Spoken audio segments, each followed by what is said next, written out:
my student will tell you how they perform this five micro architecture and how they design actually the architecture on Chisel programming language. So we will go through it, right? So I will not take much of your time. We'll start thoroughly and will give more time to my students so that they can contribute in your learning and our learning as well, right? So this is the presentation outline. Outline why there is a need of an open source processor, while there is an ARM or as well as there are Intel available for desktop. So why we need an open source processor, and what are the facilitating areas in the context to Pakistan? Why we need RISC-V in Pakistan, and how we approach actually the open source processor associate development initiative in Usman Institute of Technology, and other thing is basically how we all can collaborate to tap semiconductor industry market in Pakistan. So it's really a huge market, and then how can we tap that, right? So why open source processor and why now? The answer is Moore's law. As you all know, it's diminishing. So you cannot miniaturize further your transistor. So now people are thinking of the another way to do it. Maybe von Neumann computing maybe is a basic computing, but now we need different data payloads and a different type of architecture for artificial intelligence and machine learning and AR VR. So maybe we need something different. So the open source nature of RISC-V that feeds this paradigm shift. So, but RISC-V is not a novel open source architecture. Before that, it's basically there is an open RISC as well as an open Spark in 2000 and 2006 respectively. But the problem is that at that point of time, Moore's law was still there, and you can also miniaturize the transistor further to gain the productivity. But right now, uh, excuse me,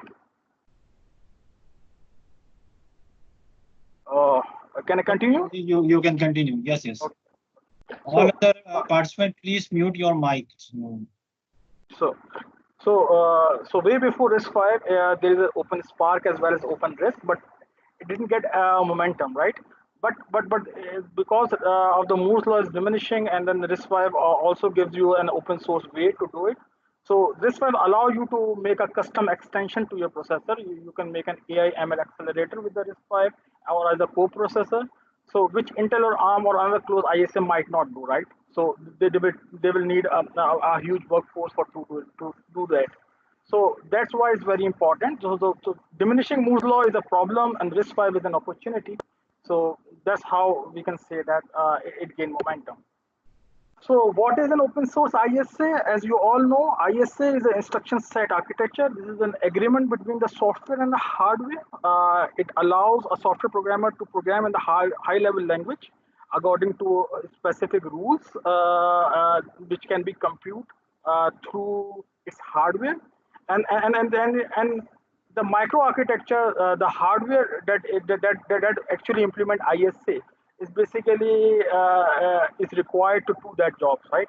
So this ISA is basically a specification that a processor what actually processor do and what it is capable of, and this open source ISA means that there is no patent to protect that, right? So anybody can use it. Unlike ARM, advanced machine, or other IA32 or other architectures, it allows you to implement your own microprocessor and SoC because its specification is freely available. So every microarchitecture can be different for the same ISA. So ARM and Intel cannot do that. They charge heavy licensing fees for their customer to customize their ISA or change that.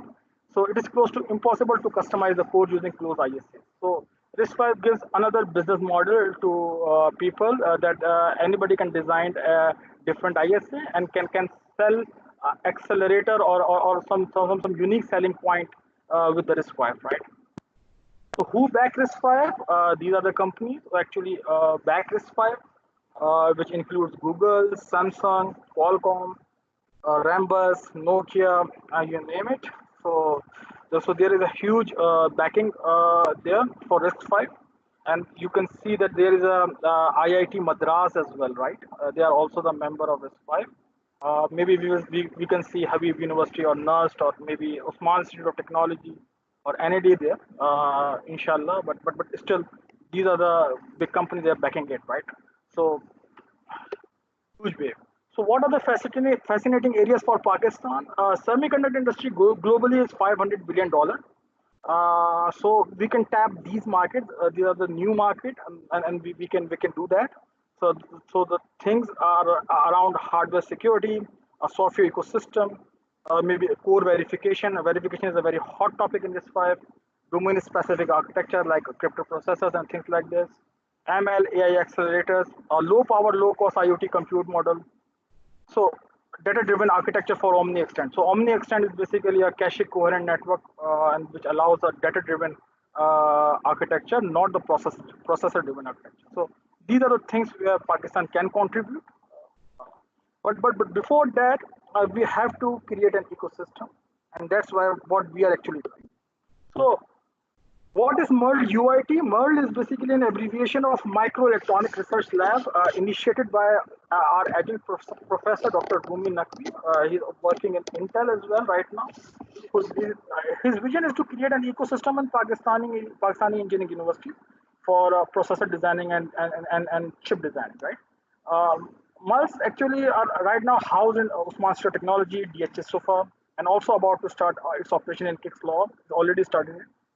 So MERL actually right now in UIT focuses on RISC-V based Buraq IoT core, which we actually are designing it. It's a part of our program. So with using industrial standard practice. So we are in very early stages of it. We are in the micro architecture specification stage of it, and then we will go further on, right? So how we actually train our student? We actually take the third semester student, the student who had actually completed the second semester, and the fifth semester student who actually completed the fourth semester in the summer program. So our approach is not time bound, just like a semester based system. We actually offer a summer program free of charge in Usman Institute of Technology, and allow students, if they have a general interest in open source microprocessor designing, so they can come and join us, and then work on it, right? So we give them RB32i base architecture. This is a very nominal architecture with 47 to 48 instruction in it, and all of the student must go through this exercise before coming into the MERL team, right? So we use the Chisel construction hardware in Scala embedded language, which is developed by UC Berkeley, which allows a software engineering student or a computer science student to build hardware using agile methodology, or you can say that using abstraction. So it's a wonderful way that just like a software can create library and can reuse it. You can similarly you can do it with the Chisel, unlike the Verilog or something like this, right? So Chisel is basically a hardware construction language which actually generate hardware, right? It's a hardware generator, unlike hardware description language. So it emits actually Verilog. When you develop a program in it, and then it emits actually Verilog. So my student will actually give you an idea how it actually emits Verilog in the later part of the lecture, right? So why we use Chisel? As I told you, it's very easy for a newbie, because he actually don't know, he or she actually does not know actually about the hardware description language. So we started with the Chisel. So it act as an object-oriented programming as well as functional programming. So you can use as a simulator as well. This is a cycle accurate simulator, where you code in the Chisel program, and then it actually compile, and then you can simulate using a cycle accurate simulation. And similarly, the Chisel program can output you a Verilog, which you can use any tool chain uh, like Vivado or something like this, and then you can emulate on FPGA. And third part is also give you an ASIC Verilog, which goes to the ASIC tool and then give you a GTS layout. So actually, these two parts actually we have already done it, and this is actually right now we don't have a capacity to do it right now. So we actually did this parts, right? So That's what we actually do. So this is our UIT summer curriculum. Still, the summer one and summer two, actually we divided into the four parts. The backend code designing is actually we didn't do right now, and but we actually did this the summer one and summer two. Uh, uh, uh, we the requirement of this summer school is the genuine interest, and you should be in the second semester in BScs or maybe software engineering or EM. Anybody can join it. Uh, you have to attain some learning outcome which you will define in the program. Student can finish two summer program in one summer vacation, and we are not time focused. Unlike a semester system, we are outcome focused.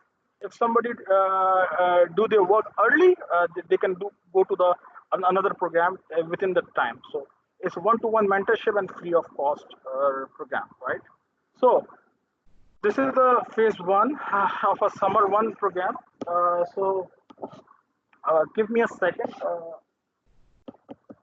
Sorry for that.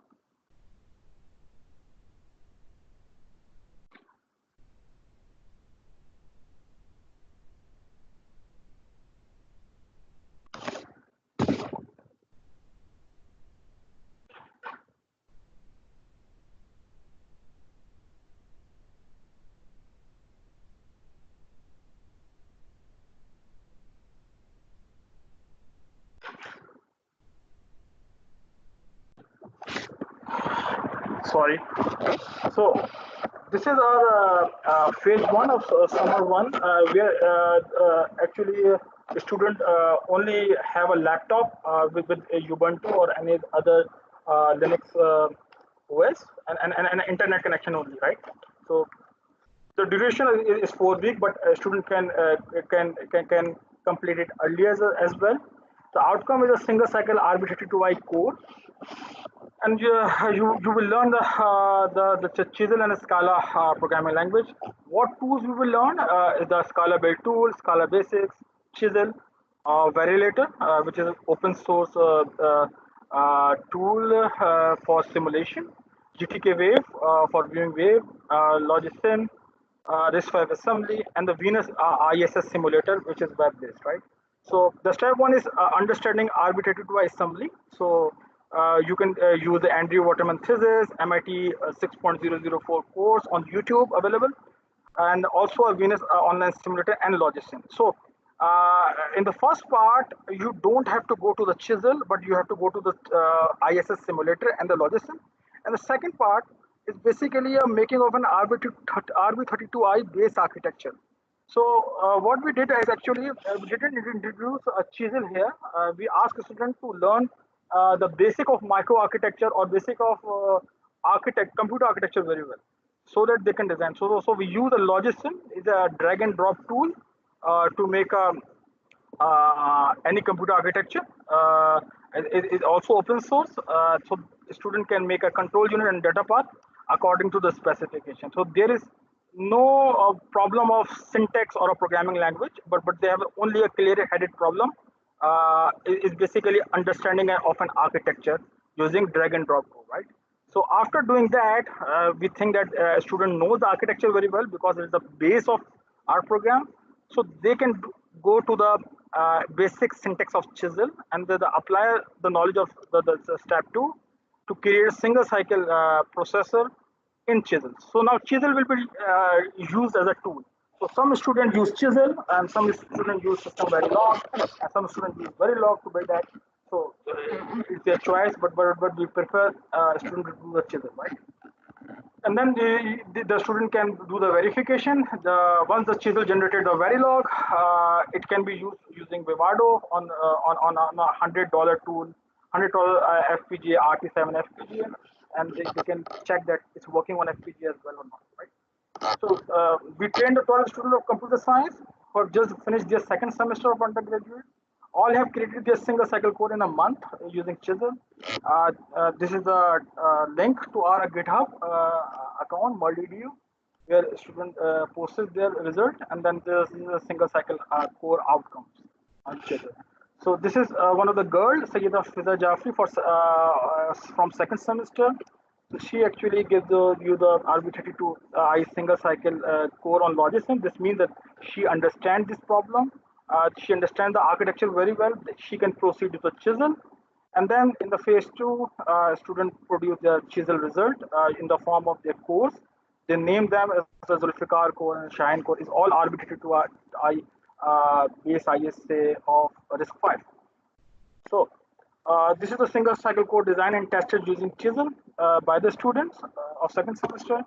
And we think that if the student knows that the single cycle architecture on Chisel, now they can go to the pipeline stage, right? So, or maybe after this a pipeline stage, or maybe they can verify this on FPGA. So this is the fifth semester student, Zeeshan, who actually made this. He actually coded Fibonacci series in C language, and then compile it through RISC-V GCC compiler. And then the hex file is actually uploaded to the RB32I instruction memory, which is block RAM in that case. And then it is actually running the Fibonacci series through this output ports, right? So there is an interface of you can say that he uses the interface of 7-segment display to show. So actually, this FPGA is actually holding RB32I core, which is loaded with the instructions of Fibonacci series in assembly, or you can say the binary, and then it's basically doing that. It's basically displaying the numbers of the Fibonacci series on the 7-segment display. So you can see that on that link. And then the phase two is when a student completed the single cycle core and verified through FPGA, they can go towards the pipeline architecture. And if it is completed the pipeline architecture, you can check that as well on FPGA. So this is the core SoC which we are designing. It's a single cycle core, 5-stage pipeline. It's a separately coupled instruction and data memory. We have a tiling, which actually RISC-V also allows you. It's also open source. You can use that. We use the memory mapped IOs and UI and GPIO interface in that. So still is a work in progress. It's not done fully. So this is the view of it. This is a 5-stage pipeline: fetch, decode, execute, memory, and write back. You have a bus controller and the tiling interface. You have two coupled memories, instruction and data memory, and then there's some controller and then the peripheral interface, right? So still is a work in progress. It's not completed. Still, we are going toward the our documentation phase. What we need, so it's basically changing time by time. So we are doing that. We also made a bug simulator because every core in RISC-V has to be verified through software. So we make a bug simulator which tests the cycle accuracy simulation of our core in simulation. So it's also a work in progress. It's also available on GitHub here. We also make a instruction set simulator. It's actually a work of our final year CS student who actually made this ISS simulator. He made actually arbitrated to IMC. There is M extension as well as C extension as well in it, and you can see the result there. So it's also a work in progress, and we are actually thinking of publishing this at RISC-V International Symposium for 2020. So maybe we will do that. So this is also a work in progress right now. So we have some industrial linkages. We are working on the publishing a book on how to start this program early in undergraduate engineering with Sci-Fi. Sci-Fi is a collaborator in it.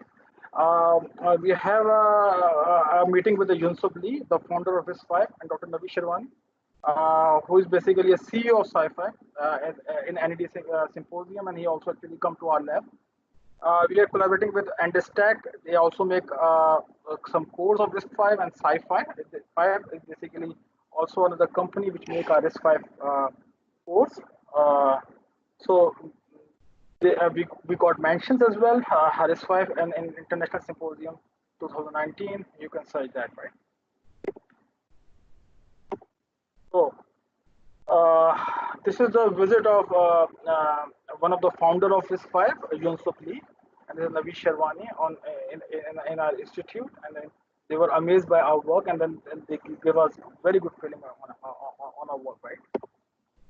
So we are also a member of Chips Alliance, associate member, which the aim is of Chips Alliance is to build an open source community. So we also are working on it, and we are contributing on Chisel as well. And this is because of the showing a soft image of Pakistan. So here we are. So if you can see at the bottom right, there's a UIT model logo in it. So we are part of it. Google is part of it. Western Digital is part of it. Intel is a part of it. So this is one of the our mentions in actually Chips Alliance. So our findings on our learning journey: exciting times to join the RISC-V revolution worldwide and contribute to the $500 billion semiconductor industry globally. Resources too. Just we need to identify the problem and approach it in the right way. Some mission critical and strategic organization like defense, they relying on hardware that are proprietary. So if you use ARM or FPGAs for mission critical application, you don't know what inside it. So you have to build your own. So don't rely on other. Create your own future. You all know the Huawei incident with the Google and this export regulation. So earlier you come, earlier you get, right? So this is all designed in Pakistan. Still we are in the early stages, but we have get momentum. We have industrial visibility right now, and yes, but together we can. Together we will, inshallah. So come and join us to be a part of MERL in Habib University as well. Thank you.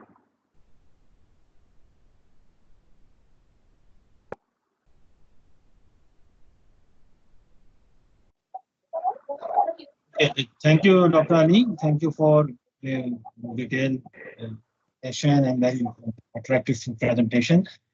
Okay, so what do you want to answer some questions right now, or we should proceed for the demo and then give the answers? I think we should proceed to the demo and then we will go to the Q&A. Okay, okay, okay, yes. So now let's proceed to the demo.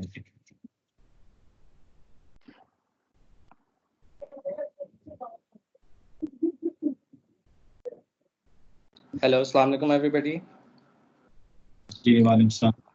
Okay, so it's a pleasure to be here, and so let's get started.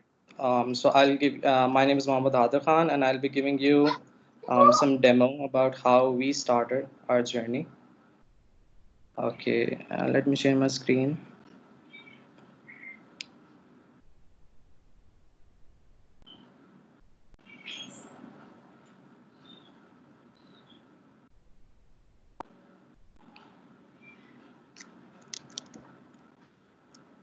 So, can everybody see my screen? Yes, it's seen. Okay, wait a minute. I guess that's the wrong one. Can anyone see my presentation right now? Yes, it's visible, Hadir. You can continue. Okay, okay. All right, so let's get started. So this is our agenda, what we'll be covering. So our journey in a nutshell, like what we did, and then a quick review of our development. So how we proceeded with Chisel, and then what we learned from it, and then we'll proceed to the QA session, and then I'll give a real-time simulation where we'll write an assembly program and then run it on our processor. All right, so let's go. So this is our journey in a nutshell. So first of all, what we did is we started learning the RISC-V ISA, and then we started with the assembly of it and practiced it on Venus. Venus is an open simulator that is web-based, and so we can easily code some assembly on it and check the results on it, as we'll see in the ending part of it. Secondly, in parallel, we also studied the RISC-V architecture with the Computer Organization and Design book. This is one of the best books available for studying the RISC-V architecture, and we would recommend every student to study this thoroughly, as it gives you almost all the details for getting efficient in computer architecture.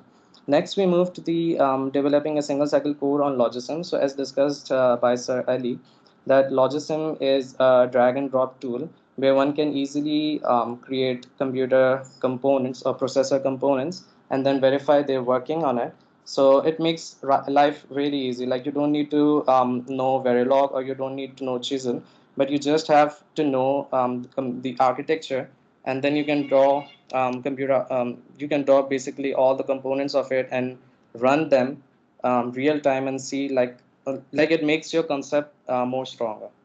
All right, then we started. So after all our concepts were strong, then we went to the Chisel. So we started with Chisel. We made some basic gates in it and learned how test benches are created in it, so that we got familiar with how Chisel works.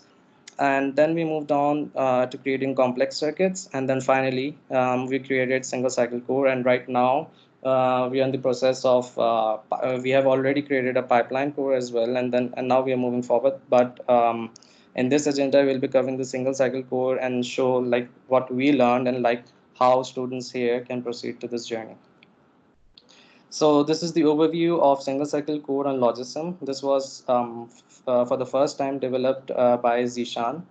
He's a member of our team, and he basically understood the computer architecture from the RISC-V book that I mentioned earlier, and then he made this whole block diagram on the logism. Yours can be different as well, because like Dr. Ali said, it is open source. So it's up to your creativity and your imagination. So basically what we can do is we can break a processor into 5 stages. Even if it is a single cycle core, for our easiness, we can break it into 5 stages, which is usually fetch, decode, execute, memory, and write back. So now let's get started with the actual code and what Chisel is about. So in this, I've shown basically we are discussing the fetch unit, which consists of a program counter and an instruction memory and an adder. An adder is there just to basically increment the PC. So what we did is here on the left side, we are importing the Chisel library. Basically, this all is Scala, and Chisel is just a library that is built upon Scala, so that one can easily create hardware on it. All right. So first of all, whenever you want to create a component, a module or a box, like I'll talk in layman terms so that everyone can understand it easily. So when we want to create a box, okay, so in a hardware, you always have to define some its input ports and its output ports. So whenever we want to create a box or a hardware component, we always extend the class with a module. This gives us the functionality of creating hardwares in Chisel. So what we do now is whenever we extend with module, we now have to implement this method that is IO. If you don't, we'll get errors because we are extending it from module, which is the parent class. And so we need to extend this, we need to call this method, which is basically used to define the input output ports of our module. So in this case, our PC has one input module, which is in, one input port, which is in, and two output ports, which is out and PC4.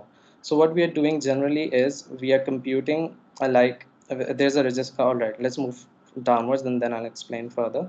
So now we are creating a register with the reginit function, and we are passing it 0.s. This basically tells us that we are the register would have 0 as its initial value, which would be a signed number, and then we are telling its width. So we have 32.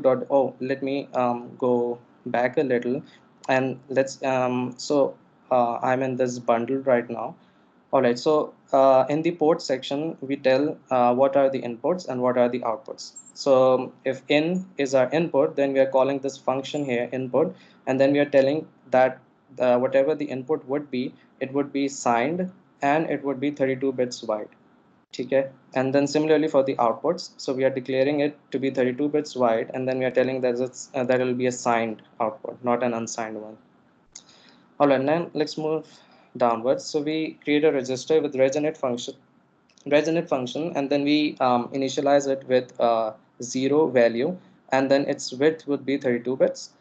So basically what we are doing is what generally a program counter is itself, it is a register. So basically we are creating a register, and then what we do is we can with this colon equal means we are wiring it. Okay. So in Chisel terms, this means wiring. So what we're doing is we are wiring the input that is coming into this box with the register. So whatever the input comes into this box, it will be stored in the register, and then we are outputting that value through the register. So io.out, which we access through this bundle, this output would be wired with whatever the value is in the register. So when the register is on the left side, we are providing some value to the register, and when the register is on the right side, as shown here, we are taking the value inside the register and wiring it to the output. So it's pretty simple.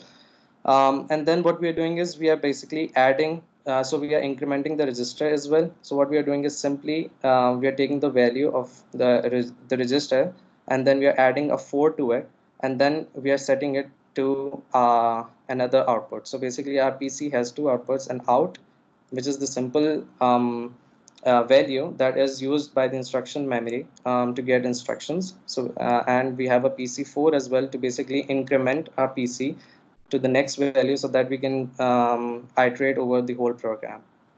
All right, so let's move to the instruction memory then. So basically creating memories in Chisel is very easy. So again, we extended with the module. Again, we created the IO. Similarly, now this memory has two ports, one read port and one input port and one output port. So basically, sorry for this bad naming. This must be read address. So basically, this is just an address which is coming from the PC, and then what we do is we use that address to get the contents from the memory, and then we give it to the output, which is the read data. So this is the output. This will give the processor the instruction. So let's move downwards. So when we create this memory function, basically we are creating the memory with 1024 rows and 32 bits wide.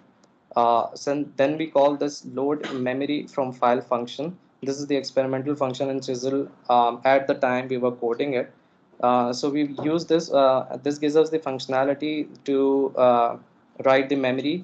We can use this the file to basically input the program to our processor. So we can write our assembly in Venus. We can compile, we can assemble it into hex code, and then we can provide the link here, the path here, so that that hex can be provided into the processor, which can then execute it. We'll move once we reach to the end, then I'll show you, so it'll make things more clear. So then what we do is on the output we wire it with the mem. So what we are doing is we are indexing the mem with the address that is coming us that we are getting from the PC. Like this write address, this input, this is used in the mem to index the instruction, and then we wire it with the output. So basically we are giving the instruction out to the processor through this way.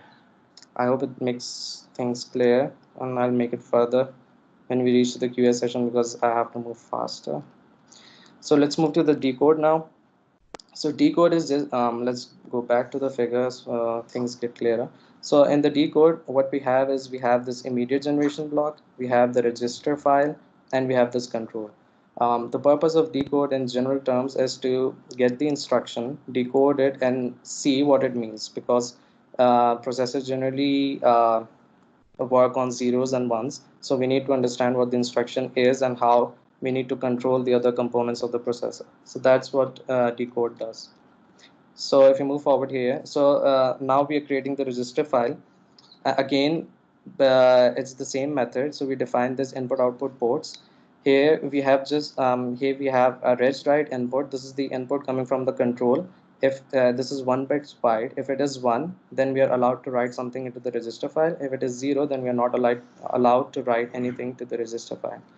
So we have this RD select, if we and RS1 select and RS2 select. So if you look at the RISC-V assembly, we have 3 operands for the registers.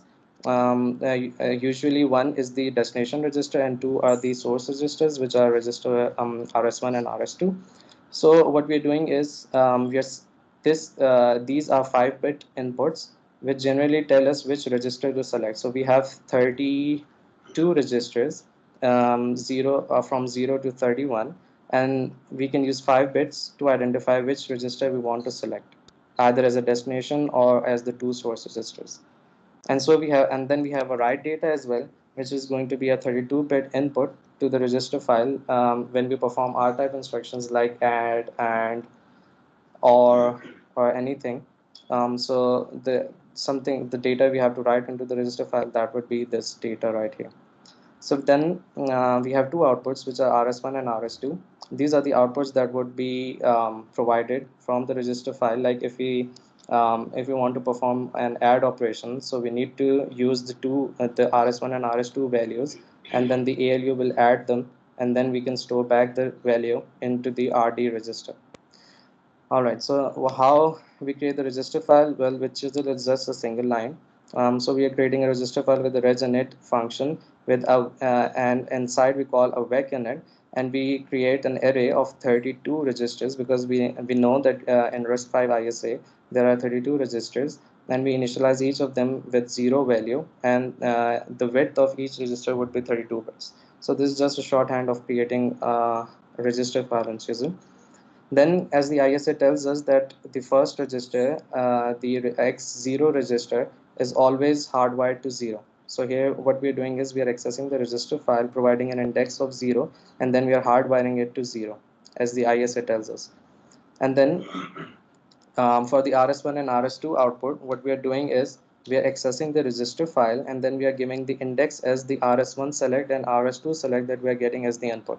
So from the instruction, we'll get this RS1 select and RS2 select. The instruction will tell us which register we want to use, either X3, X4, X5, X1, X27, etc.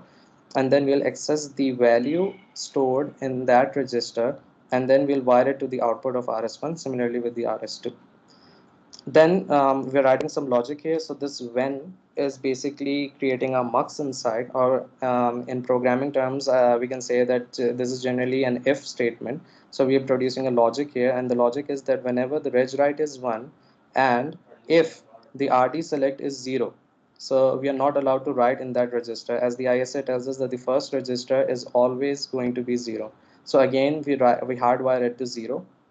Registers RD select would then be hardwired to 0. Otherwise, whatever the RD select is, whether X2, X3, X4, anything, is going to be wired with the right data that is coming into the input, just as I explained above. All right, moving on. So inside the control, we have instruction type decode. So basically, the work of control is just to get an opcode as an input. So basically, what is happening here is every instruction in the RISC-V assembly, or the RISC-V ISA, basically has 7 bits as their opcode, which tells the processor that what type of instruction it is. Either it is a load, a store, a branch, an unconditional jump, and etc. So what the control generally does is it decodes this opcode, and it finds out what type of the instruction is. So generally what we are doing is we are getting an opcode which is 7 bits as input, and then we are producing all of these outputs. These are the different instruction types. And so first of all, I'm just wiring them. All right, so this is not the complete instruction type decode. Just to keep things simpler, I'm just giving you the concept so that you can then build upon it whenever you read the RISC-V ISA, and then when you're familiar with the basic concepts, you can then move forward to create your own. What I'm generally doing here is I'm just wiring the outputs to 0. So basically I'm initializing every output to 0, because if I don't do this, then Chisel would give me an error that some of your output ports have remained uninitialized. So I have to do this. And then what I'm doing is then I'm constructing my logic simply by just checking if an opcode is 0110011, which according to the RISC-V green card or the RISC-V spec tells us that this instruction would always be an R-type instruction. So when we figure out that the opcode is 0110011, we set the R-type output to be, so we set the R-type output to be 1, basically a high. And then on the basis of this, we control the other elements of the processor, that now if it is an R-type instruction, so we basically generally set some control signals. And similarly, else, so this is an else one here, an else one statement. Okay, if this opcode, if we don't, sorry, so if we don't get this opcode, then we'll check for another opcode. So if it is 000011, then it means it's a load type. So we generally put that 1 here. So this is how. So this is how our control works. And then let's move to the immediate generation. So the work of immediate generation is to compile the immediate from the instruction. Since as you guys can, the RISC-V reference card is available on Google.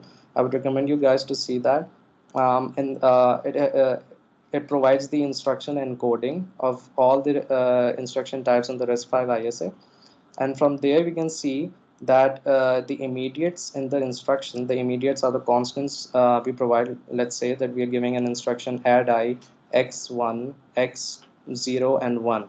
So basically the constant 1 or some any other constant that we provide is an immediate.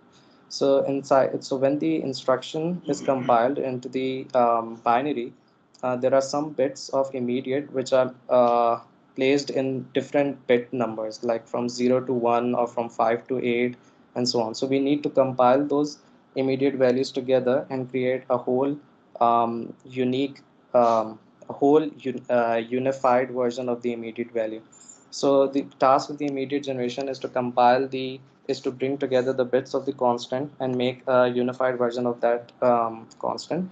So I've just shown the example of calculating an S immediate here, where see. So that all right. So let's look at the IO port first. So we have the instruction as an input coming, all the 32 bits inside this immediate generation block, and then we have a PC value coming in. We have and these are the outputs, the immediate values: S immediate, SB immediate, UJ, and I. So first of all, we extract 7 to 11 bits from the instruction, and then we extract 25 to 31 bits, and then we can concatenate them.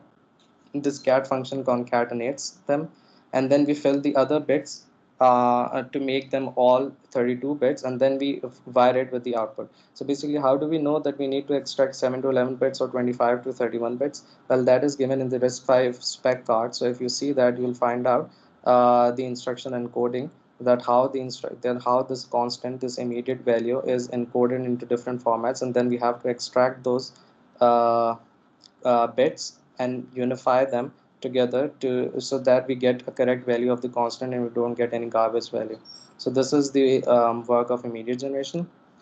All right, so before I move forward, this execute part and memory and write back part would be covered by my another partner. Uh, um, just a second. Yeah, so this part would be covered by Sajjad. I hope Sajjad is with us. Sajjad, can you hear me? Assalamu alaikum everyone. Can you hear me clearly?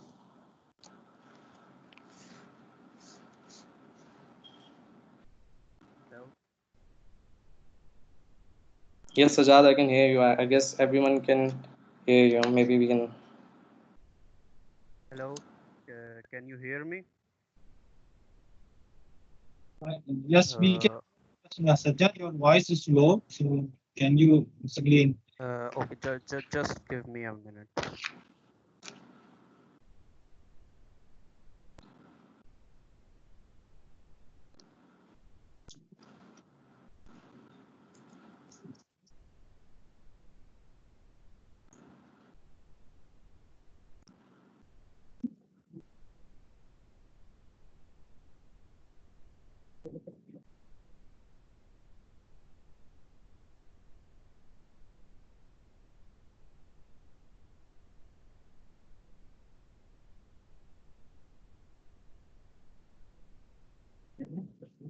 I think Sajjad connection was lost. He is not in the meeting now. Yes, it's coming again. Okay. Hello. Can you hear me now? Yes, Sajjad, we can hear you. Yes. Yes. My name is Sajjad Ahmed, student of 6th semester Computer Systems Engineering. Basically, third stage in our data path is execute. We have two sub-modules in it, ALU control and ALU. I get to know that you guys already have created or designed single cycle core and pipeline version of it also. So it's very good. Now here we have ALU control. So I hope you know that We have some function bits. We often call them minor opcodes in RISC-V instructions. They tell us about what operation will this instruction will perform inside the ALU. So ALU control is responsible for operation selection inside the ALU. Here we coded it like hardware programming. Uh, Although we have used Chisel, which is mostly used for software engineers to code hardware, but we code it using hardware approach, just like you code in Verilog or some other hardware description language. Here, this is a when construct. You guys are familiar with it. You can use mux construct of Chisel as well here. So ALU control is all about controlling ALU operations. Then we have second sub module in execution unit, that is the main execution unit, arithmetic and logic unit, which perform different arithmetic and logical operations like addition, subtraction, some shift operations, and other logical operations. So it is all about execution. Now we move forward to memory and write back stage. Sum up our presentation. Hadir, right? Please. Now, memory. In memory stage, memory may be your data cache or closely coupled memory or DRAM or hard disk. Depends on the data you need, whether it is access from data cache or DRAM or hard disk.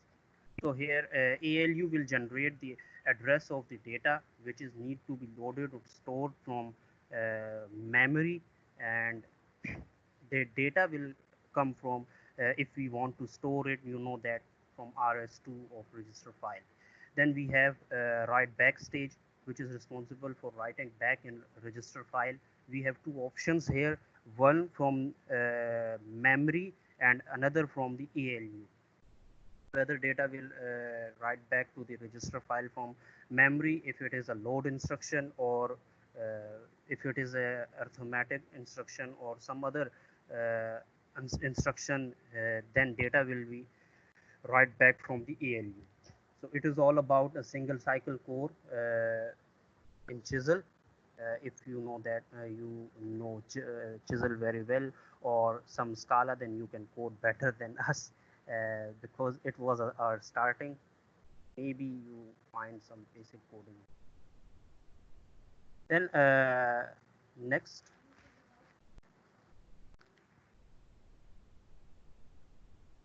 Hadir bhai. All right, Sajjad, thank you. So everybody can hear me right now? Sajjad, can you hear me? Yes, I can hear you. Okay. All right, so this is okay. Okay. All right, so this is how we developed a single cycle core.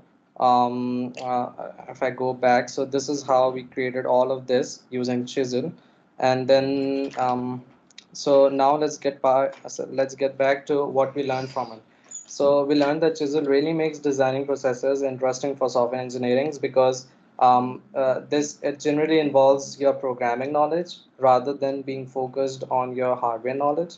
And like I would like to mention this, that I have created this open source processor without even knowing what Verilog is. So that was a huge point for me, and I never learned what Verilog is, and I just coded it into Chisel, and it runs fine for now, at least. Maybe I need to learn Verilog as well. We'll see that in the future. All right, so uh, you need to have a very clear understanding of what the RISC-V architecture is. This is the key to it. So Chisel is just a tool, and you just need the understanding, the concept of the RISC-V architecture before moving on to any tool, whether it is Verilog, whether it is System Verilog, VHDL, or Chisel, or any other. So first of all, and then the architecture and assembly language is the first and foremost thing to understand again, because when you know the architecture, you must practice the assembly language. And the best resource for learning assembly language are the MIT lectures available in the available on YouTube, which Sir Ali mentioned in his slides, the MIT 6.004 lecture. regarding computer architecture based on RISC-V. They are absolutely perfect for learning the assembly language, and we learned from there as well.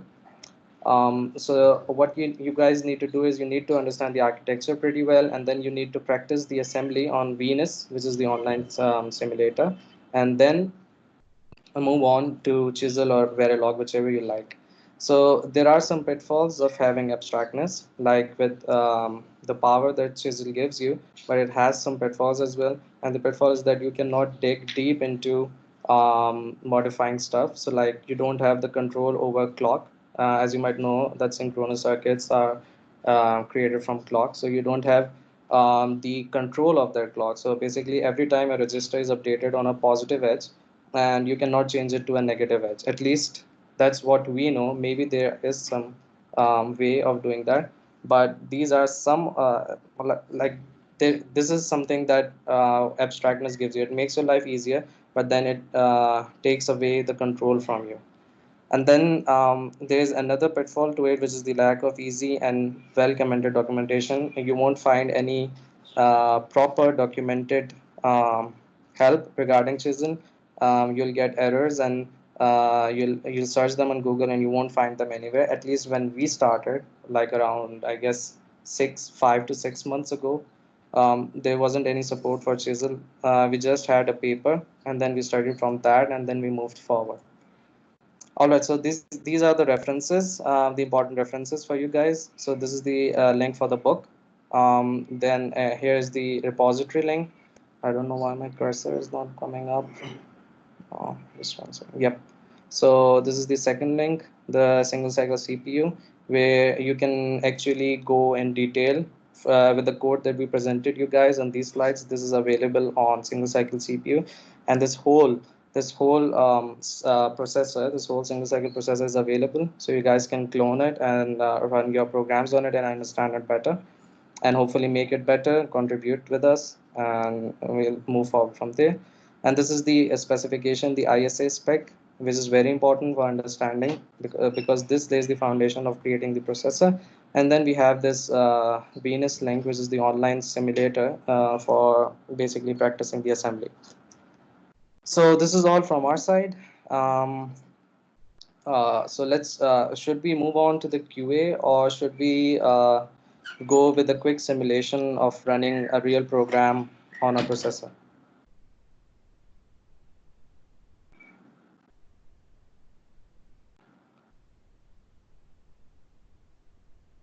I think you can just complete your simulation as well, and then we will take the questions at the end. All right. Just a second. Okay. So my browser is visible. Yes. Okay. So I'm going to the repository link that I gave you guys.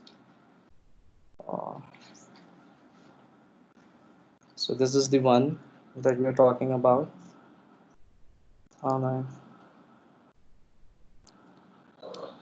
So first of all, what you guys need to do is you need to clone this repository. I've already cloned it. Wait a second, let me close this.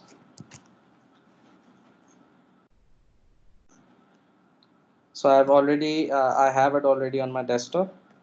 And then what you need to do is you need to create your program. So let's create a basic program. Let's go to Venus. So I'm showing you guys steps of how to, so that you can understand the flow very well. Let's create a basic program.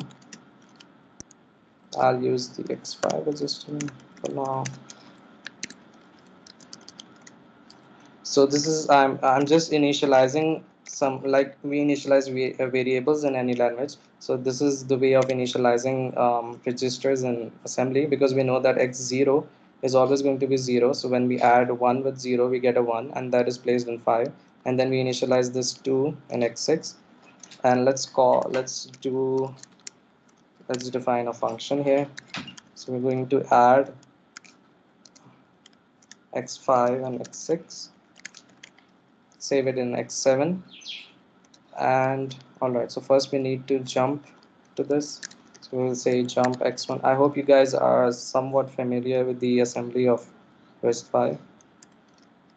All right, so we jump to this label, and then after computation we jump back above.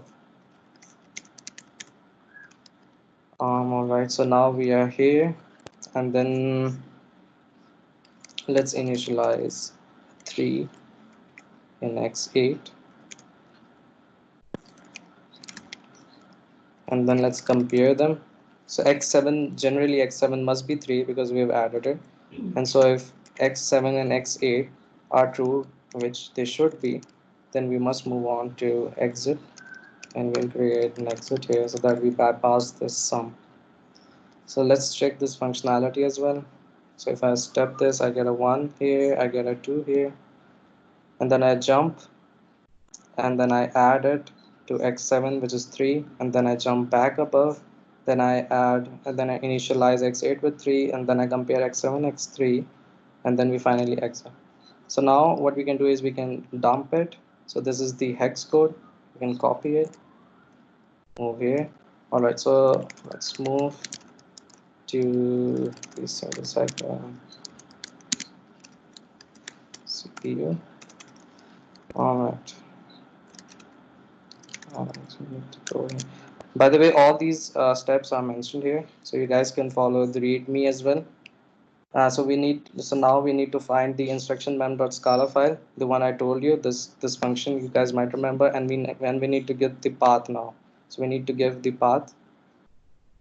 All right. So first of all, we need to create this file.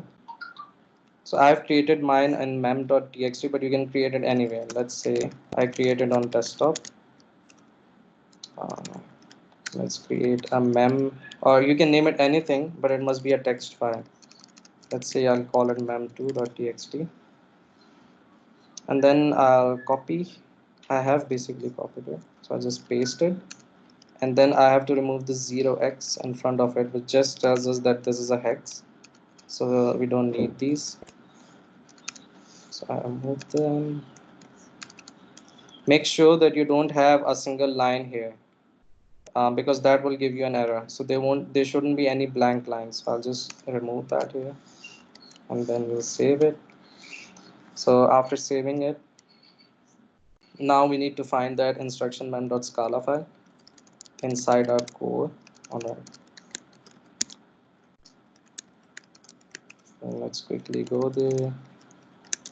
32i, and then we'll go to source,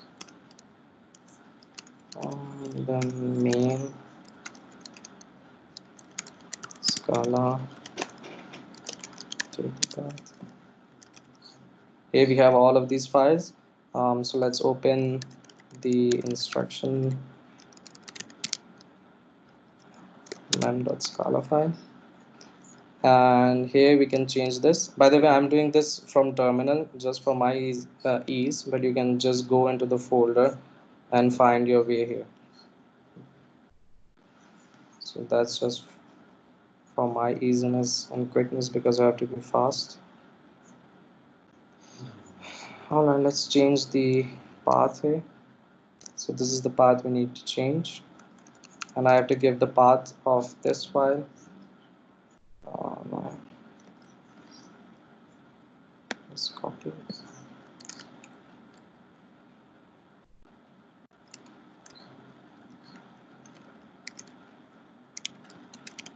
There we have it. So I've updated the file path. Yes, and now let's go back up.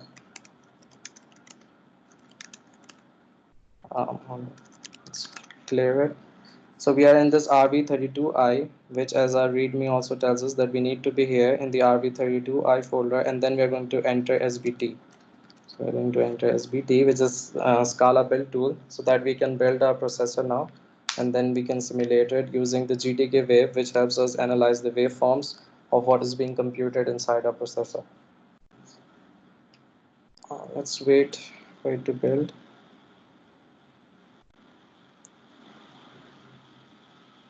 All right, then we need to run this. I generally forget this. Let's see, this is test colon run main data paths dot launcher, and then we call the top file. The top file is just basic in the top file we are just connecting the individual modules that we guys showed you. We're just wiring them to create basically a whole processor unit, a whole unit of it. So we're going to run this. Yep. Hopefully we don't get any errors right now.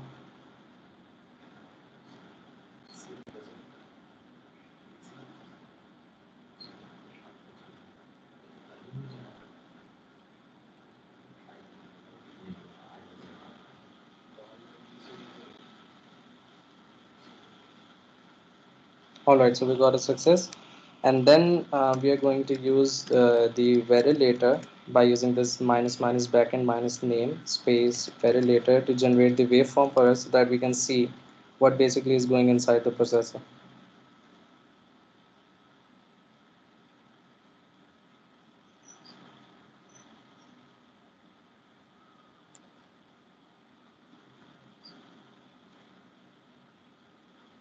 All right, so it's done. Let's go. Let's open our folder. So we'll go. All right, so it is mentioned here as well that you need to go to the test underscore run underscore directory folder, and then you'll find the top.vcd file. So let's go there, rv32i test run directory examples top. And by the way, there's this verilog also created. Let's see that first. So that's a big, a huge verilog file. Uh, So I don't generally understand Verilog, so it's just to show you guys that the Chisel also generates Verilog. Let's move to, so this is the top.vcd file which opens in the GTK wave, and then here we can analyze what's going on in our processor. Just give me a second. Let's first put the clock and reset here. All right, so we won't be going into details of this. We'll just generally confirm that everything is going by looking at the register file. So we are working here with registers X7, X5, X6, X7 and X8, right? So let's visualize them so that we know if our program is running correctly or not. Hopefully it does. So I'm just using them.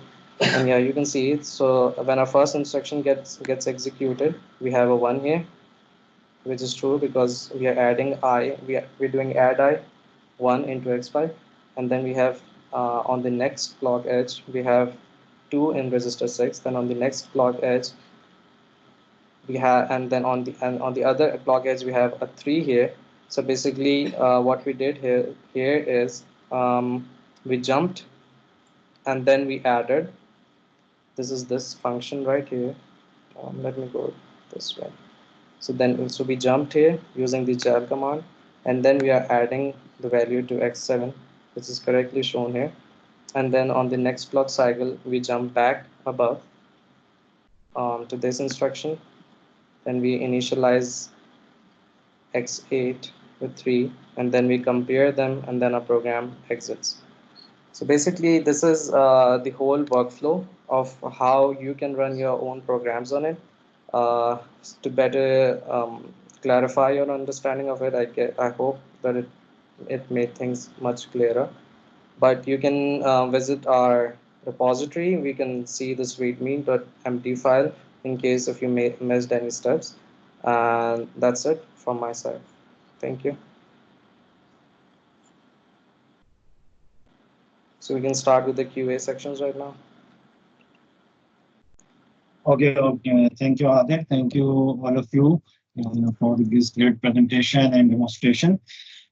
Okay, so let's take some questions and sequence that I have got here. I copied separately.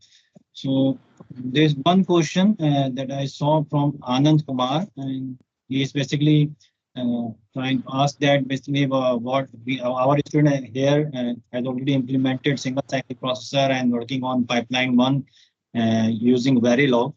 So, like Dr. Ali, you mentioned about your summer program. So we want to know that do they basically still need to take your summer courses if they want to contribute and work with you on your project, on your developments?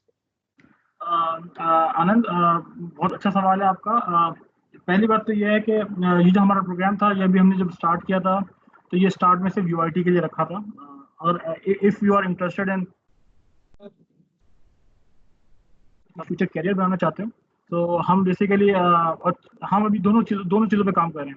हम chisel पे भी काम कर रहे हैं और system Verilog पे भी काम कर रहे हैं। तो अगर तुम्हें चिजल नहीं भी आती है, आप सिस्टम वेरिलॉग पे भी काम कर सकते हो और प्रोसेसर का इनसाइड आउट आइडिया है, तो you can come with us. और फिर हम ये है कि हमारे एक इंटरव्यू सेशन होता है जिसमें हम बच्चों को थोड़ा सा इंटरव्यू करते हैं और फिर उनको कुछ टास्क देते हैं और टास्क देने के बाद फिर हम उनको अपनी टीम में ले लेते हैं। सिमिलरली आप लोग ये काम भी कर सकते हो कि हबीब यूनिवर्सिटी में मर्ल का एक चैप्टर बना सकते हो। आपके एक फैकल्टी मेंबर हो सकते हैं वहाँ पे, and then doctor Rumi will work with you. और जिस तरीके से हम मर्ल में यूआईटी में काम हो रहा है, जिस तरीके से किक्स लाहौर में हो रहा है, सिमिलरली सेम काम हबीब यूनिवर्सिटी में भी हो सकता है। सो मर्ल is basically for all over Pakistan और इसका बेसिकली मकसद यही है, नॉट फॉर प्रॉफिट ऑर्गेनाइजेशन है और उसका मकसद बेसिकली यही है कि open source processor development Pakistan में कैसे की जाए। So this is my answer to you. Okay, thank you, Dr.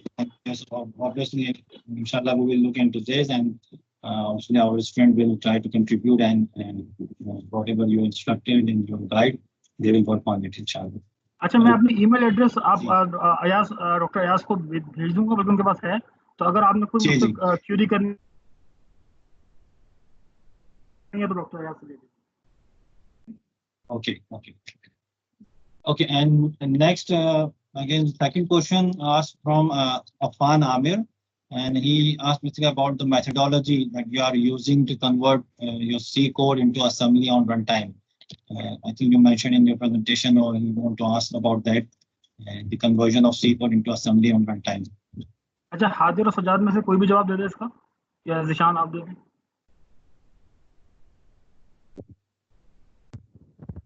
All right, so let me give it. So what we are doing is there's a tool called Spike that is available in RISC-V toolchain, and what it does is it takes your C code and it compiles it into the RISC-V binary, which you can then again load into the processor and run a C code from here. The example I showed you guys, that was about the assembly. So if you want to compile C into it, you can use the GCC toolchain that is provided in the with the RISC-V, and then you can use that to compile your C into the RISC-V binary. I hope it answers your question.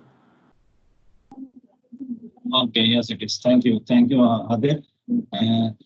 And next, asked by Salman Abed, we basically want to ask about what benchmarks are used to grade core performance, and is there a minimum threshold score that you aim to reach with your project in your processor, I think? Mohammad Salman, बहुत अच्छा question है। So still अभी हम उस point पे नहीं है कि बेंचमार्क को डिफाइन कर सकें। सो डेरेस्ट्रॉन और बेसिकली कोर मार्क बेसिकली दो बेंचमार्क है जिसको हम आई करते हैं। तो अभी हम बुराक से पहले एक बुराक मिनी कोर बना रहे हैं which is basically for the functionality testing, और उसमें हमने अभी कोई भी परफॉर्मेंस पैरामीटर इस वक्त नहीं रखा, बट अभी हम चाह रहे हैं कि फंक्शनैलिटी वेरिफिकेशन हो जाए, then we will go for the performance benchmark. और हम आई क्या कर रहे हैं, सो बेसिकली वेस्टर्न डिजिटल की कोर है स्वर्व EL2 के नाम से। तो वो 4 stage single issue pipeline processor है। तो we want to be near around them. तो बेसिकली उनका ड्रेस्टॉन 2 है और कोर मार्क पर मेगाहर्ट्ज अराउंड 3.6 है। तो हम तकरीबन उसके आसपास आई कर रहे हैं right now 16 nanometer, right. Acha. Okay, thank you, Dr. Saab. And okay, next question is actually asked by Dr. Hussain Parvez here. So, Doctor, I think you can ask question directly. You have asked multiple questions here. So if you can just speak out. जी, अस्सलाम वालेकुम sir, बहुत बहुत शुक्रिया आपकी presentation का, और बड़ी खुशी हुई जो आप काम कर रहे हैं UIT में। तो इसमें मुझे ये बस पूछना था कि जो FPGA पे अगर आपने इसको मैप किया है तो आप किस फ्रीक्वेंसी पे इसको चला सके हैं, कितनी इंस्ट्रक्शंस हैं, क्या आपने वही मिनी कोर इम्प्लीमेंट किया है या फुल फ्लैज RISC-V की तमाम इंस्ट्रक्शन इम्प्लीमेंट की हैं, और क्या कैश को भी इंटीग्रेट किया है कि नहीं किया है? अस्सलाम वालेकुम सर, बहुत खुशी हुई कि आप सेशन में थे। आई डोंट नो एक्चुअली, बड़ा अच्छा सवाल है सर आपका। सर अभी कैश हमने हमारी एक दूसरी टीम ने इम्प्लीमेंट की है, बट स्टिल उसके रिजल्ट अभी मेरे पास नहीं है। और अभी हमने इसमें कैश, जो मैंने आपको प्रोसेसर बताया था उसमें कैश नहीं थी, और इसी तरीके से फेंस की इंस्ट्रक्शन और ई कॉल की इंस्ट्रक्शन हमने नहीं फिलहाल रखी इसके अंदर, क्योंकि सिस्टम कॉल्स का इंस्ट्रक्शन फिलहाल अभी हमारे पास नहीं है, और वो हम डालनी है। उसका CSR भी डालना है। तो वो बेसिकली काम अभी चल रहा है, इन प्रोग्रेस है। और कैशे सर अभी फिलहाल नहीं डाली हमने। और जीशान बताएंगे। जीशान, वो जो हमने RT7 पे FPGA पे कोर चलाई थी RB32I की सिंगल साइकिल वाली, उसकी क्या फ्रीक्वेंसी आ रही थी मैक्सिमम? सर हमने बेसिकली जो कोर चलाई थी वो मोस्टली उसकी 250 टू 270 थी हमारे पास फ्रीक्वेंसी, क्योंकि वो IPC उसका 1 था, तो इसीलिए हमें मैक्सिमम फ्रीक्वेंसी मिल रही थी। अगर IPC जो बढ़ता जाएगा तो हमारे पास उसकी फ्रीक्वेंसी रेट कम होता जाएगा। अच्छा सर, इसमें पाइपलाइनिंग नहीं थी, सिंगल साइकिल थी ये? ठीक है, सही है। पाइपलाइनिंग होगी तो फ्रीक्वेंसी और बढ़ जाएगी। जी सर, जी बिल्कुल। सही है, सही है, सही है। शुक्रिया डॉक्टर साहब, शुक्रिया। बहुत शुक्रिया सर, बहुत शुक्रिया। Okay, thank you. And just one last question asked by Muzammil Tariq, and he actually want to know about the language of which one is better, is Chisel and Verilog. I think you have already at the end about all of Chisel, so you can just give some summary which one is better. If you हादिर बेटा, आप जवाब दोगे इसमें, chisel और Verilog में क्या difference, या जीशान आप दे दो, कोई भी दे दो। जी सर, तो बेसिकली चिजल और वेरिलॉग में दोनों में लाइक हम ये नहीं कह सकते कि like Verilog is on a lower level than Chisel. Both are perfect in their own domains. For a software engineer I would prefer Chisel because it gives you an abstractness and it really motivates you कि हाँ मैंने एक अपना processor बना लिया.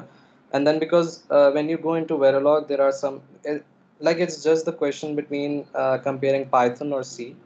Generally मतलब like बिल्कुल accurately मैं इसको ये define नहीं कर रहा. Like generally what we are comparing is between a Python and C. So जैसा आपको Python आसानी देता है इसी तरह Chisel gives you आसानियाँ. But then again, C gives you more control as compared to Python. The same goes with Chisel and Verilog. Verilog gives you more control as compared to Chisel, but then again, Chisel is pretty easy as compared to Verilog. And since Chisel is a hardware construction language, not a defining language, so you can create parameterized modules with it. Like if you want to create an adder, then you can give user the parameter. Like user can create a 32-bit adder or a 16-bit adder just by passing in the parameters, and you don't need to create different modules for it using the Verilog. I guess कि Verilog में ये functionality नहीं है. Maybe I'm wrong because I haven't yet used Verilog, but that's what they say, the guys on the RISC-V, that basically you can create generators out of it using the power of a high-level programming language like Scala. So this is the answer. So basically I want to add something कि अगर कोई ऐसा बंदा है जिसको hardware में ज़्यादा शौक है, ज़्यादा इंटरेस्ट है उसका हार्डवेयर साइड पे, तो आई वुड प्रेफर कि वो सिस्टम वेरिलॉग यूज़ करे. और कोई ऐसा बंदा हो जिसको ज़्यादा शौक है ऑब्जेक्ट ओरिएंटेड एंड प्रोग्रामिंग की तरफ, तो आई वुड प्रेफर कि वो चीज़ल को इस पर्पज़ के लिए यूज़ कर सकता है. जी अच्छा, सर. चिजल का जो पर्पस था बनाने का वो ये था कि agile methodology for processor designing, ये मेन पर्पस था। और वो बेसिकली चाह रहे हैं कि जो जिस तरीके से सॉफ्टवेयर टूल चेन इवॉल्व करती है बहुत जल्दी, हार्डवेयर टूल चेन इतनी जल्दी इवॉल्व नहीं करती, तो क्यों ना बहुत सारी लाइब्रेरीज बना दी जाएं चिजल में, और जिसको आप रीयूज कर सकें बार बार। तो उन्होंने क्या किया कि एक रॉकेट शिप जनरेटर बना दिया, उसके अंदर तमाम चिजल की लाइब्रेरी डाल दी, जिसमें हर चीज उन्होंने डाल दी उसके अंदर। एंड उन्होंने कहा कि आप बनाने की जरूरत नहीं है, आप इसको रीयूज कर लो। ऑल दो उनके पास कोई डॉक्यूमेंटेशन नहीं है, उससे रीयूज करना इज नॉट वेरी इजी, बल्कि हम नहीं कर पाए, we will fail to do it, that's why फिर हमने अपना प्रोसेसर डिजाइन करना शुरू किया। वरना बेहतर तरीका ओपन सोर्स में ये होता है कि किसी का बना बनाया प्रोसेसर आप उठाएं और उस प्रोसेसर के अंदर कोई वैल्यू एडिशन करें, और and then you can market that. Open source का फायदा ये है। बट मसला क्या हुआ हमें, जब हम रॉकेट शिप पे गए एंड देन उसकी जो लर्निंग कर्व था बहुत स्टीप था, उसकी स्काला बहुत हाई लेवल थी, एंड देन अब वो बेसिकली उसको हम यूज नहीं कर सके, बट स्टिल अब हम उस पॉइंट पे पहुंच रहे हैं कि जिसमें हमें रॉकेट समझ में आती है, तो now we will use their part as it is and reuse it. तो एक रीयूजेबिलिटी का फैक्टर आता है। तो बेसिकली अगर मैं आपसे बोलूं आपने एआई या मशीन लर्निंग का कोई एल्गोरिथम बनाना है, तो क्या आप सी में बनाएंगे कि पाइथन में बनाएंगे? ऑफ कोर्स पाइथन में बनाएंगे, क्योंकि लाइब्रेरी पाइथन में अवेलेबल, राइट? तो सिमिलरली आपको, आपका एप्लीकेशन ओरिएंटेड है कि किस जगह पे आपको कौन सी चीज अवेलेबल है। तो डिपेंड्स। तो जस्ट अगर आपका हार्डवेयर है बिल्कुल उसमें वेरिलॉग आप यूज कर सकते हैं और वेरिलॉग से परफेक्टली बन सकते हैं।